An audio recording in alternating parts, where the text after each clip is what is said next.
সকাল সকাল গরম গরম ভাত আর তার সঙ্গে কাতলা মাছের ঝোল রান্না করে নিয়েছি। তো এটাই হচ্ছে আজকে আমাদের খাবার দাবার। তো কাতলা মাছের ঝোলটা কিন্তু দারুণ টেস্ট হয়েছিল, দেখতে যেমন কালারটা সুন্দর এসেছিল, খেতেও কিন্তু দারুণ হয়েছিল। আর সকালবেলা তো আমাদের প্রতিটা ঘরেরই মেয়ে বউদের আর কি এই রান্নাবান্না থাকেই, তাই না?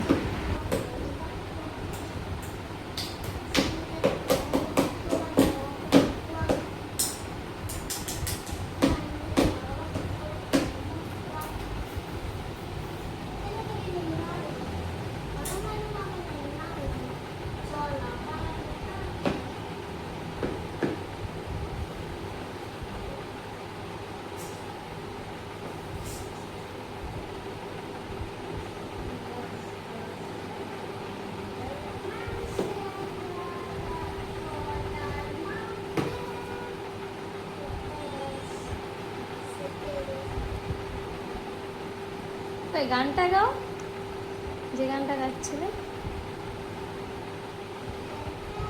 কি সাইয়ারা তুই কি গান গাইছিলে, শেষ হয়ে গেছে? এতক্ষণ যে কতক্ষণ ধরে গান গাচ্ছিল, সাইয়ারা তো ওই গানটা গাচ্ছিল, ওই যা পায় তাই দিয়ে তবলা বাজায় না ঢোল বাজায় ওই জানে, ওই খেলে। কি বাজাও তুমি? তবলা বাজাও? আমি এখানে বিছনা গুছাচ্ছি আর ও ওইখানে বসে বসে খেলাধুলা করছে। কি করবে সারাদিন তো ঘরের মধ্যে, আর এখন তো স্কুলও যেহেতু ছুটি।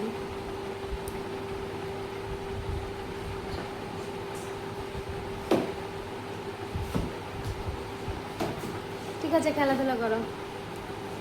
গানটা তো তোমাদের পুরোটা শোনাতে পারিনি, গানটা গাইছিল ভালো, কিন্তু আমি এদিকে কাজ করছিলাম বলে না।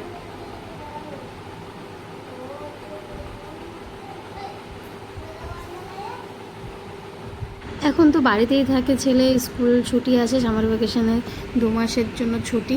তো এই 2 মাস তো পুরো মানে খুবই খারাপ অবস্থা হয় আমাদের মতো মায়েদের আর কি, যাদের বাচ্চাদের 2 মাস ছুটি থাকে টানা। বুঝতেই পারছো বাচ্চা ঘরে থাকলে কি পরিমাণে যে দুষ্টুমি করে। যাই হোক, কি আর করা যাবে, দুষ্টুমি করবে, এটাও আবার একদিকে ভালোও লাগে, তাই না?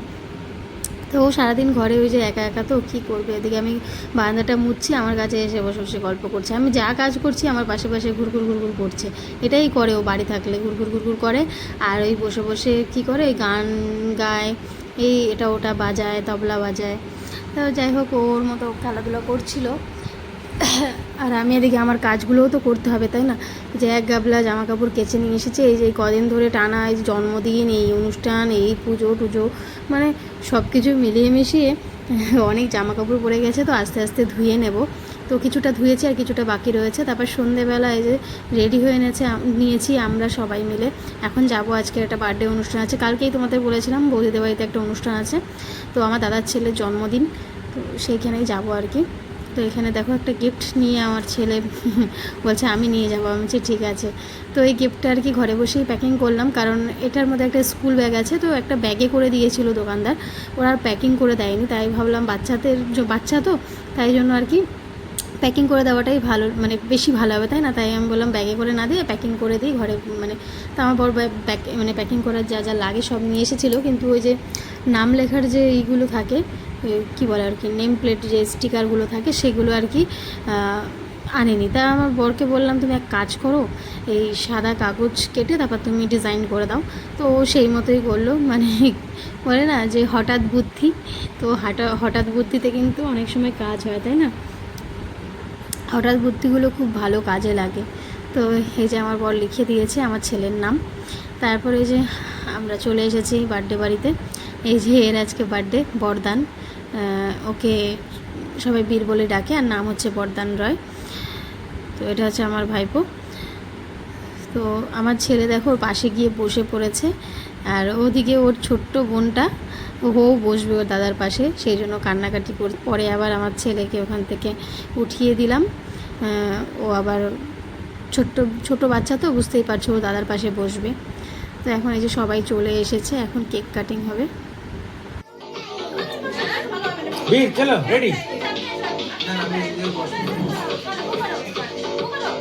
হ্যাপি বার্থডে, হ্যাপি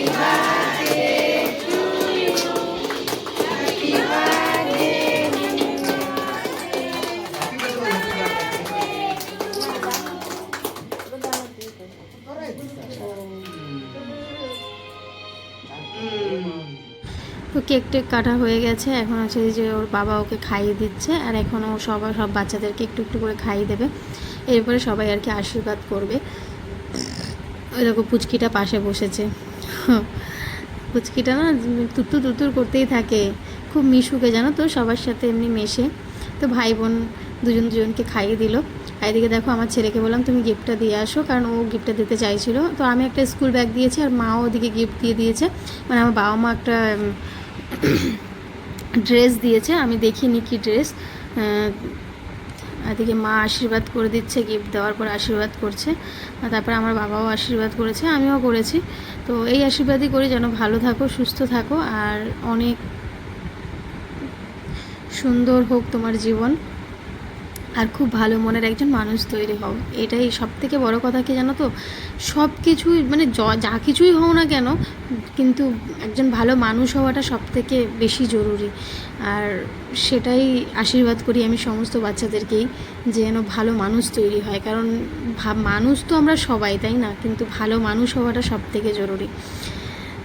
ভালো ব্যবহার, বড়দের সাথে ভালো ব্যবহার করা, এগুলোই তো হচ্ছে শিক্ষা, তাই না।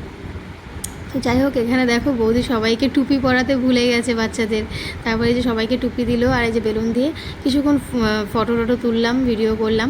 তো খুব আনন্দ হচ্ছে জানো তো আজকে। আর এই যে বাচ্চারা দেখো এখন বেলুন নিয়ে খেলা শুরু করে দিয়েছে, আমার ছেলেও খেলছে। আর জন্মদিন মানেই তো বাচ্চাদের, আর এই কয়েকটা দিন ধরে এত জন্মদিন খাচ্ছি আমি, এই নিয়ে মনে হয় 2-3টে হয়ে গেল। তো যাই হোক, জন্মদিন তো ওই বছর পড়তে না পড়তে এখন জন্মদিন লেগেই থাকবে, কারো না কারো জন্মদিন হবে।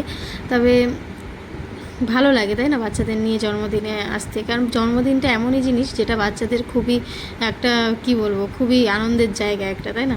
তো আমার ছেলে আমাকে প্রশ্ন করছে, মা বীরের তো বার্থডে হয়ে গেল, আমার বার্থডে কবে? আমি বলছি তোমার বার্থডে তো দেরি আছে এখনও, সেই জানুয়ারিতে। তো বলছে কত দেরি এখনও? আমি বলছি আচ্ছা ওই দেখতে দেখতে চলে আসবে বাবা। তারপর দেখো এখানে সবাই মিলে আমাদেরকে স্প্রাইট দিল, আর বাচ্চাদেরকেও জুস দিয়ে দিয়েছে। তো সবাই মিলে খাচ্ছি কেক, তার সঙ্গে ছিল মিক্সচার আর বিস্কিট ছিল। তো কেকটাও দারুণ ছিল। তারপরে যে এখন খাওয়া দাওয়ার পালা, আমার ছেলে বাচ্চাদেরকে বসিয়ে দিয়েছে প্রথমেই। এই যে প্রতি বছর অনেক লোক করে জানো তো, কিন্তু এবছর আর করেনি, যেহেতু কোয়ার্টারে এসছে বৌদিরা, তো জায়গাও একটু কম। তারপরে হচ্ছে কী বলো তো, কালকে যেহেতু পুজো দিয়ে আসলো, তো সারাদিন উপোস ছিল আজকে, আর সেই জন্য অতটা করতে পারেনি। তবে এটাই ভালো হয়েছে, ছোটোখাটোর মধ্যে কিন্তু অনুষ্ঠানটা খুব সুন্দর হয়েছে, বিশ্বাস করো খুব ভালো হয়েছে। আর একদম নিজেদের মধ্যেই করেছে অনুষ্ঠানটা, তবে এটাই ঠিক আছে জানো তো।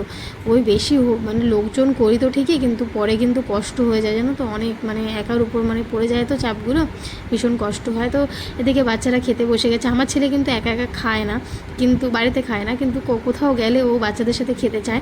তো আজকেও ঠিকভাবেই খাওয়া দাওয়া করেছিল, খুব ভালো লাগে জানো তো এভাবে একা একা বাচ্চারা খেলে, আর ঘরে যতই দিন না কেন খেতে চায় না। তারপর আমিও খেয়ে নিয়েছি। আজকের মানে মেনুতে ছিল বিরিয়ানি, স্যালাড, পাঁপড়, আর তার সঙ্গে ছিল জিলিপি। দারুণ দারুণ বানিয়েছিল বিরিয়ানিটা, খুব সুন্দর মানে অনুষ্ঠান হয়েছে, খুব ভালো লেগেছে। আর অনুষ্ঠান তো লেগেই থাকবে, তাই না। এই এখন থেকে দেখবা মানে কিছুদিন পর পরই জন্মদিনের অনুষ্ঠান লেগেই থাকে। তো এখানে আমি যতই মানে এখানে আমাদের বাড়ির থেকে অনেকটাই দূর, কিন্তু তবুও আমি আসি কেন বলো তো, এখানে আমরা ভালোবাসা পাই, আর মানুষ যেখানে ভালোবাসা পাবে সেখানে কিন্তু বারবার ছুটে যায়, তাই না, ভালোবাসার টানেই ছুটে যায়। আমার বরমশাই ওই যে নিয়ে নিয়েছে, খেতে বসে পড়েছে। তো এখন মানে এখান থেকে কী বলতো, গাড়ি পাওয়াটা একটু মুশকিল হয়ে যায়, যেহেতু আমরা অনেকটাই রাতে এসেছি। তবুও বৌদিরা আমাদের জন্য অপেক্ষা করেছে, কারণ আগেরবারও আমি কেক কাটা দেখতে পারিনি, তো এবারই অপেক্ষা করেছিল। খুব ভালো লাগলো, আর অনুষ্ঠানটা বারবারই বলছি খুবই সুন্দর হয়েছে। আর এখানে দেখো মা, তারপরে আরও যারা আছেন তারা বসে গেছেন খাওয়া দাওয়া করতে। তারপরে আছে শেষ বাজে, এই যে এখন দাদা বসে পড়লো, আর বৌদি ওদিকে বীরকে খাওয়াচ্ছে, ওকে খাইয়ে তারপর বৌদিও বসে, মানে সবার লাস্টে কিন্তু বৌদি বসেছিল। আর আমরা কিন্তু রাতেরবেলা চলে এসেছিলাম, দাদার যে ভাইপো আছে ওদের সাথেই চলে এসেছিলাম, বাবা মা ছিল ওইখানেই, কারণ গাড়িতে জায়গা হচ্ছিল না সেই জন্য। আর দাদা বৌদি কিন্তু আমাদের সকলকেই থাকতে বলছিল, কিন্তু ওই যে সকালে কাজ আছে সেই জন্য চলে এসেছিলাম।